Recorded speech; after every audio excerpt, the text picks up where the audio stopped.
All right, welcome to The Explainer. Today we're diving into one of the most controversial and honestly fascinating compounds you've probably never even heard of, DMSO. It's a substance with a story that's part industrial waste, part medical mystery. So here's the big question. Is this stuff really a miracle cure that's been hiding out in the open for decades? I mean, that's what its supporters claim, and they have some pretty wild stories. So today we're going to unpack all of it, the claims, the science, and the controversy. Okay, so get this. This stuff comes from trees, but not how you think. It's actually a leftover from making paper. Its advocates literally call it magic, but you're more likely to find it in a feed store for animals than in your local pharmacy. So what is the real story here? Let's dive in. All right, so first things first, let's dig into where DMSO even comes from and the almost unbelievable list of claims people make about what it can do. In this quote, wow, it just perfectly sums up the sheer passion behind this whole movement. They're not talking about just one little benefit. They see it as a kind of Swiss Army knife molecule that does everything from killing pain to protecting your brain. And here's the real twist. This supposed wonder drug wasn't created in some billion-dollar pharma lab. It's an organic sulfur compound that's literally a byproduct of the wood pulp industry. Yeah, it's basically the goo they get after grinding up trees to make paper. And you can see right here why people get so excited about it. The list of claims is just huge. We're talking about everything from being a powerful free radical scavenger, which basically means it helps protect your cells from the kind of damage that makes us age, all the way to relieving arthritis. And to be fair, it is the only FDA-approved treatment for a really painful bladder condition, so there is some established medical use here. Okay, so you've got to be thinking, if this stuff is so incredible, why isn't it in every medicine cabinet? Well, that question takes us right to the heart of the controversy and the main argument from its supporters. Well, the people who believe in it say it all boils down to one thing: money. As you can see, DMSO is pretty much the exact opposite of a blockbuster drug. It's incredibly cheap to make, we're talking pennies a gallon, and because it's a natural substance, you can't patent it. And the argument goes, no patent means no profit, and no profit means absolutely zero interest from the big pharmaceutical companies.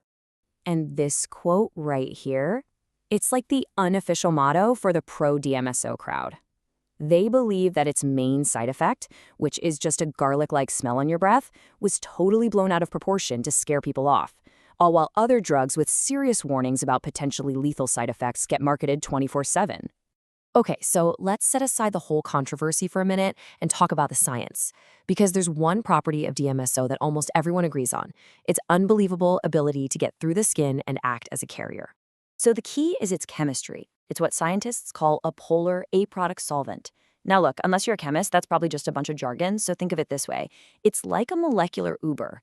It can dissolve pretty much anything, pick up other molecules, and give them a ride. And its destination? Straight into your body. When you put DMSO on your skin, it zips right through that barrier, getting into your bloodstream in just a matter of minutes. And this is the most important part. It takes whatever else you mixed with it along for the ride. And this is where things get really interesting, especially for scientists. Studies have shown that this carrier ability can actually make other things more powerful. For instance, you mix it with a pain relief drug, you get enhanced pain relief for osteoarthritis. It can help antivirals heal things like shingles faster. It can even help antibiotics fight off resistant superbugs. But here's the deal. That same power, the ability to deliver anything, anywhere, means if you mess this up, you could be sending some nasty stuff right into your bloodstream. So let's go over the absolute must-know safety rules from the experts. Okay, listen up, because these are the 5 non-negotiables. First, purity. You have to use 99.9% pure pharmaceutical-grade stuff. Industrial grade can have seriously dangerous junk in it. Second, container. You have to store and mix it only in glass. It can literally dissolve plastic and pull those chemicals in. Third, dilution. Never, ever use it at full strength. And fourth, always do a little patch test on your skin first. But that 5th rule, that's the one experts stress the most. I just love this quote because honestly, it says it all. Since DMSO will drag anything it touches on your skin right into your body, that skin has to be spotless. No lotions, no perfumes, no residue. You need to wash the area with simple, plain soap and clean water first. Seriously. So if you do use it, what should you expect? Well, a feeling of warmth is pretty common as it soaks in.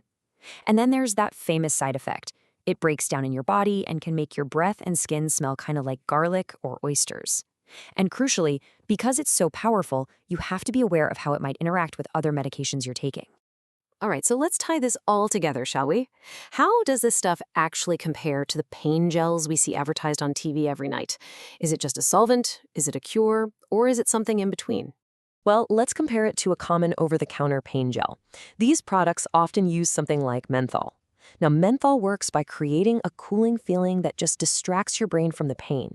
It's temporary, right? It doesn't fix the actual problem. The claim for DMSO is that it works completely differently by directly fighting inflammation and carrying other healing compounds right to the source of the problem. And really, that brings us right back to the central paradox of DMSO. Its superpower is also its greatest weakness. The very thing that makes it so interesting, its ability to be a universal delivery truck, is also what makes it so risky if you don't know exactly what you're doing. And that's really the question we're left with, isn't it?